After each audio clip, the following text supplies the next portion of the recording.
तर राजकारणात आम्ही शिवसेना पक्षाच्या माध्यमातून कार्यरत असताना आम्ही समाज कार्य करत असताना कोणतेही पाक्षिक धोरण त्या ठिकाणी आखत नाही। ज्याला अडचण असेल मग तो कोणत्याही पक्षाचा असतो, कोणत्याही जातीचा असतो, कोणत्याही धर्माचा असतो, त्याला मदतीचा हात शिवसेना शाखेच्या माध्यमातून आम्ही करत असतो। शिवसेना प्रमुखांची ही शिकवण आहे।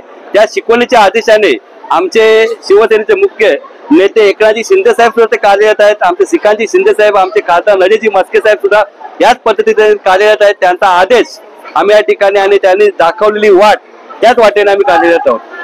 खरं तर लोकांमध्ये तुम्ही बॅनर बघितला असेल, चांदपाडातील सर्व पक्षीयांचा आवडता नेता सोमनाथ वसकर हे त्यांनी लावलेलं एक विरुद्ध वाक्य आहे ते खरं तर लोकांनीच मला दिलेलं आहे।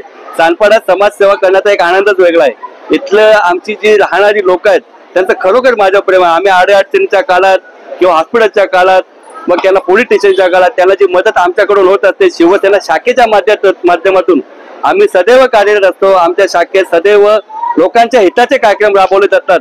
त्यामुळे लोकांचं प्रेम आणि सर्व पक्षांचं प्रेम माझ्यावर वाढत चाललेलं आहे। त्यामुळे मी त्यांचा ऋणी आहे।